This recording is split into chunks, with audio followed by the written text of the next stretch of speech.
This is your dose of daily market wisdom with master trader Nick Santiago. Starting from humble beginnings, Nick has been beating the markets for over 2 decades. He shares with you his take on the profitable trades that will have you moving towards financial freedom in no time at all. To see an in-depth review of his track record and much more, go to inthemoneystocks.com. Welcome. This is your daily dose of daily market wisdom with master trader Nick Santiago. I'm Kerry, Lutz. Today is 2/14/22, Valentine's Day, show number 366. Well, geopolitical events are front and center this week, Nick.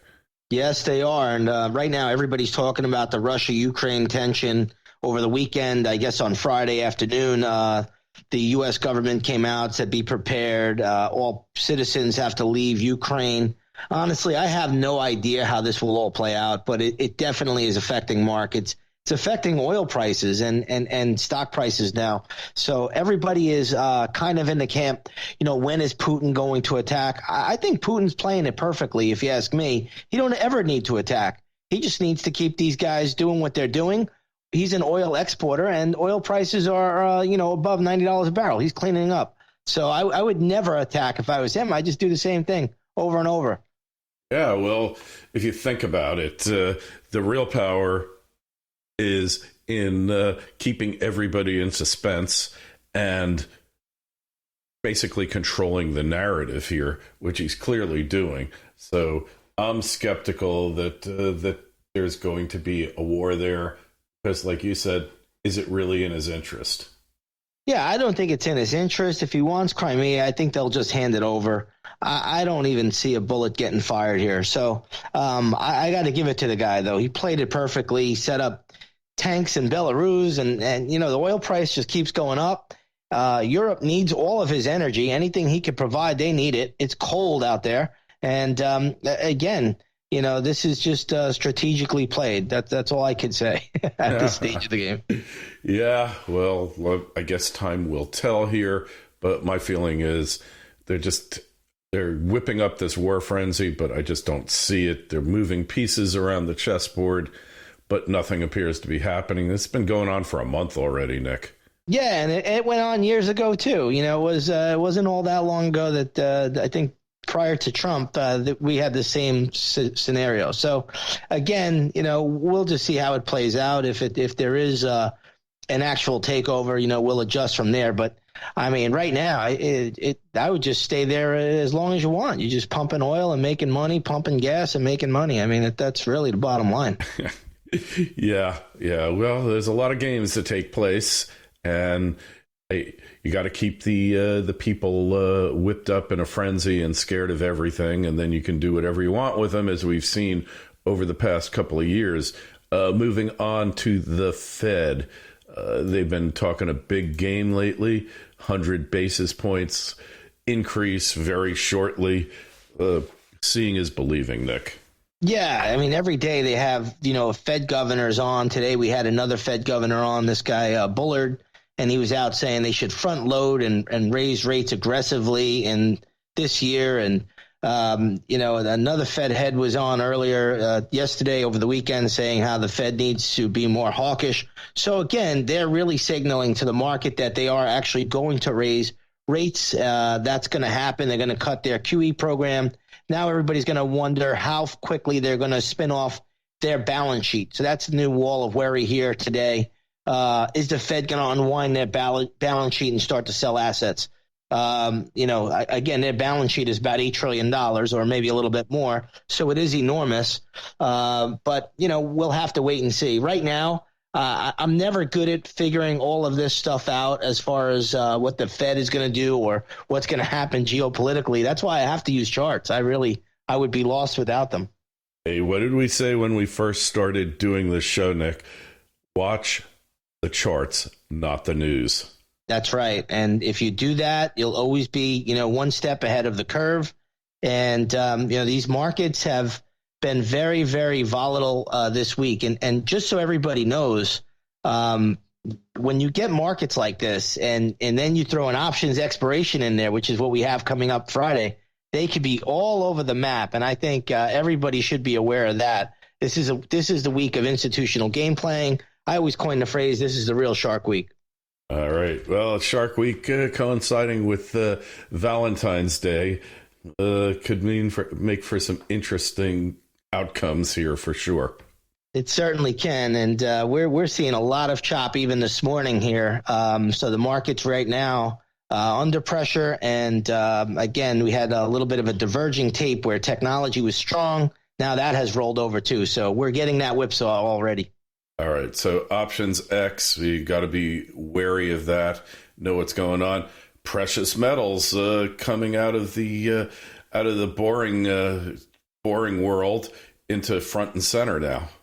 Yeah, it looks like right now when you look at gold is really making a big stand here, and this is perfect example, in my opinion at least, of the fear trade. Right now, people are saying, "Hey, I don't know where to be." But one thing I'd rather do than do nothing is own gold. And it looks like some money going into gold. Gold futures at the moment are very, very strong today, about, as we speak, higher by about 30 points. So that's a big, big move. And again, I think they have upside potential to around the 1880 level, if you ask me. There's a big double top there, though, from November. So that's your technical resistance today. Yeah, well, they blew through 1850.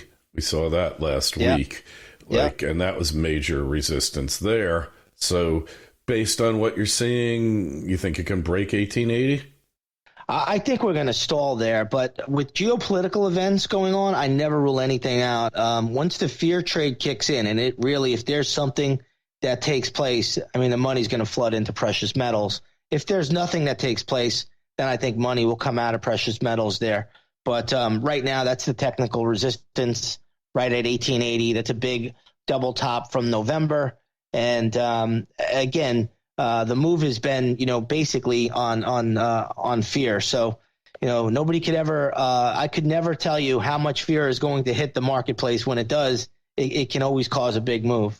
All right. So finally, Bitcoin. It's been trading firmly above that 40,000 mark. Yeah, Bitcoin, even today, it's just up a little bit, but it's done a lot of backing and filling for the most part.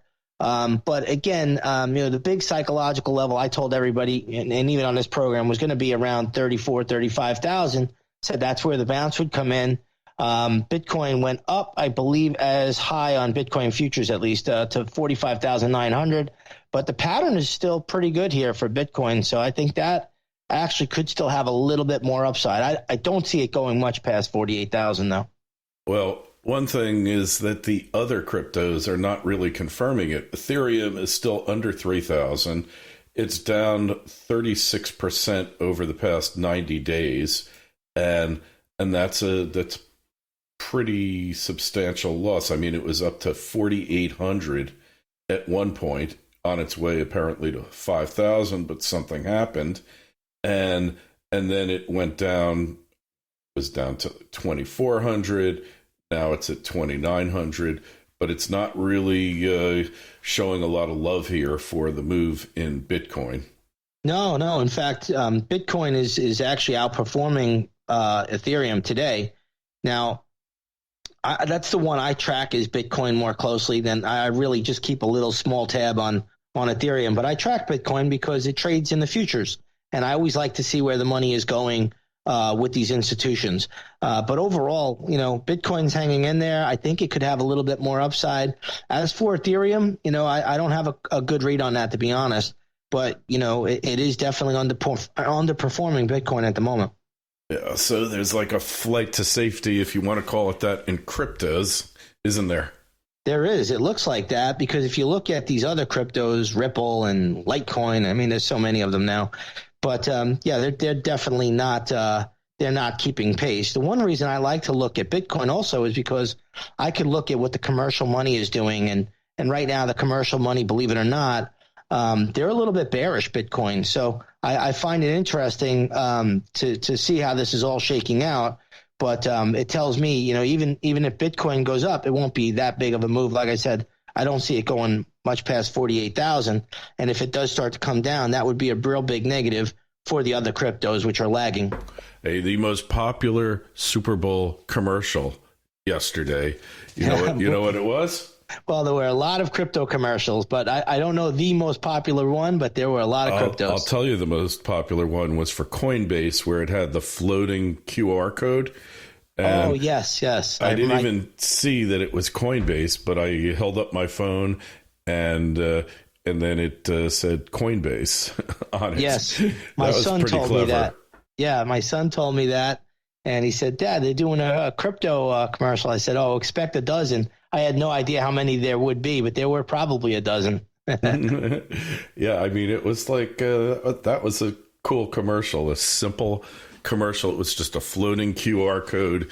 And I guarantee you, like, zillions of people took out their phones because when I tried to go into my Coinbase account afterwards, couldn't get into Coinbase. It was like shut down.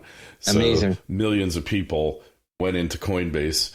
I'll bet that ad was really successful in getting new potential victims and investors into the space.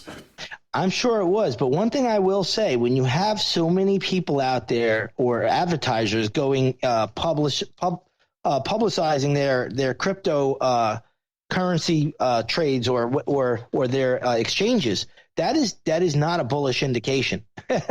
So just a heads up for everybody out there. When you see, I think there were 9 or 12 commercials. Don't quote me on the exact amount, but there were so many there. I said, my wife was like, "Oh my goodness, they're just flooding the airwaves with crypto." I said, "Yeah, that's never a good sign." Yeah, well, hey, everybody's got to be into cryptos. It's the flavor of the month. Well, we'll leave it at that. Make sure you go over to Nick's site, inthemoneystocks.com. See how he's beaten the averages for decades. The Twitter feeds at ITMS, at Nick Santiago01, at Kerry Lutz. Your email's always welcome. KL@kerrylutz.com. Nick, we will talk to you on Wednesday. Sounds good, Kerry.